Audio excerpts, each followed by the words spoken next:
In our last section, section 3, we're going to talk about dilation. So if you remember from section 1, a dilation is reducing or enlarging a shape by a scalar,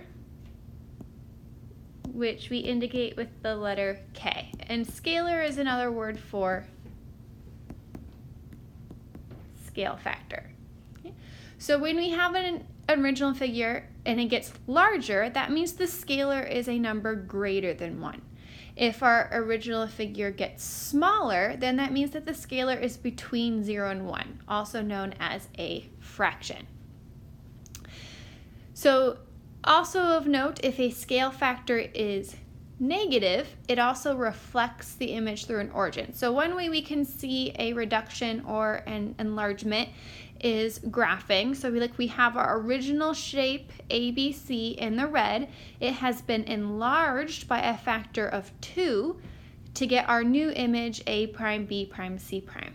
We can also have a scale factor of -2, which means my original object is reflected through the origin and then enlarged by a factor of 2. Or you can enlarge it by the factor of 2 and then reflect it through the origin. It doesn't matter the order in which you do the transformations. So let's take a look at a couple examples. So we want to determine whether the dilation is a reduction or enlargement going from K to K prime, and they also want to find the scale factor of X. So when we look at our first shape, we have a pentagon. So our original pentagon is K, our new pentagon is K prime. And obviously looking at it, it's gotten bigger, so it is an enlargement. Okay. And then in order to find our scale factor, first we have to find our value of X. So if you first notice, the entire distance is 15. The distance from my original shape to my new shape is 10. So the order to find X, I'm going to do 15 minus 10. So X is going to equal 5. And then in order to get how much bigger my shape K prime is, we're going to do 15 over 5. So we get that K equals 3, which means we have an enlargement of 3 times as big. And this is when we perform a dilation from a point instead of just a dilation of an object. Okay. And then in our second, we have 2 squares or rectangles, who knows. To go from K to K prime, again, we have an enlargement. Okay. And then in order to find X, we add our 2 values together. So X is going to equal 3. So to find how much bigger it is, we do 3 divided by 2, which doesn't simplify. So my enlargement is 3/2 or 1.5. So my image K prime is 1.5 times as big as my original shape K. Next we have 2 squares, one with a side length of X and one with a side length of Y, and Y is greater than X. We want to know how much would you have to dilate the square with side Y to make it congruent to the square of side X. So first I'm just going to draw 2 squares. So we have our one square with side lengths X, and we have our second square, which is bigger, with side lengths Y. Okay. We want to figure out what I have to multiply square Y by to make it congruent to the square with side X. So I want to know Y times what equals X, is they'll be congruent if they have side length X. So I want to multiply it by the scale factor. So in order for my y's to cancel, I have to divide by y. In order to get x, I have to multiply it by x. So I do y times x over y. That's when it equals x. So we would have to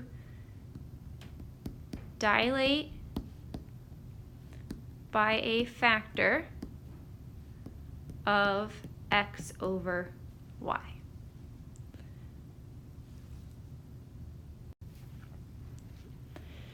Now let's talk about dilations when we've graphed them in a coordinate plane. So these are dilations with respect to the origin. So our center of our shape is at the origin, so we're going to multiply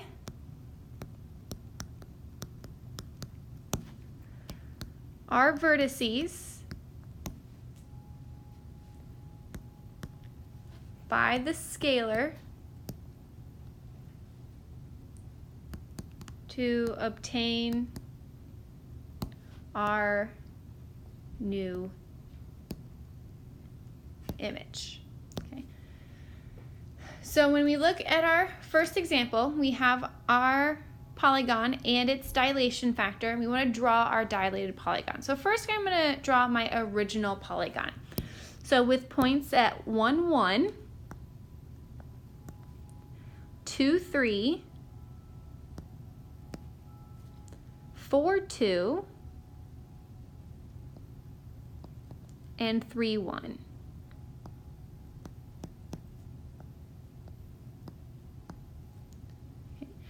Now my dilation factor is 0.5. So because it's less than 1, we know our new image is going to be a reduction. It's going to be smaller.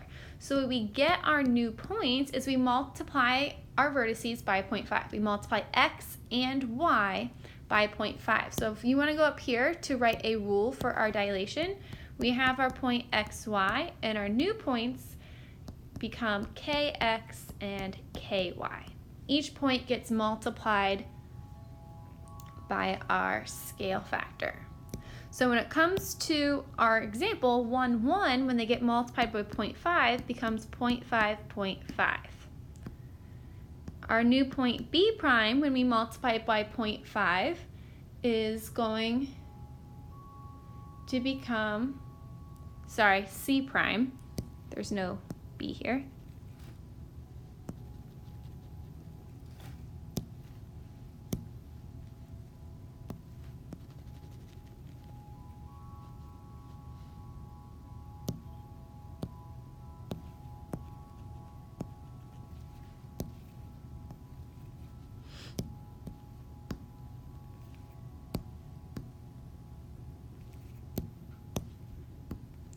When we multiply 2 and 3 by 0.5, we get 1, 1.5. Our point D prime, when we multiply 4 and 2 by 0.5, we get 2, 1. And then our point E prime, when it gets multiplied by 0.5, we end up with 1.5, 0.5. In this case, decimals is the way to go because we're graphing in the coordinate plane. So when we go to graph our new image, A prime is at 0.5, 0.5.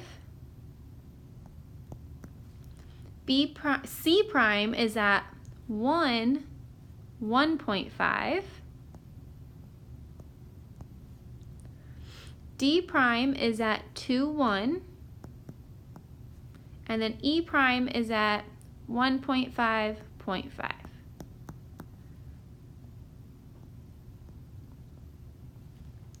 So our image has gotten smaller by half, and we can see that when we're graphed.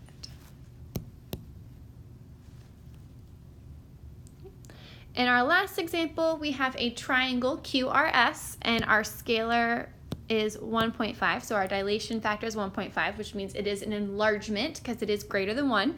So we plot our original, we get -1, -1.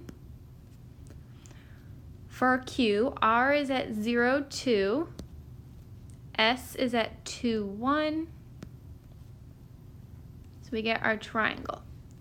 Our new points, once they've been multiplied by 1.5, Q prime is going to be at -1.5, -1.5.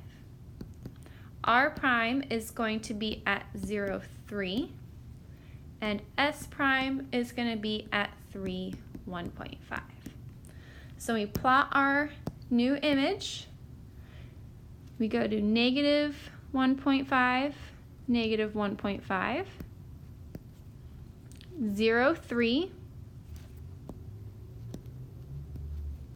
and 3, 1.5.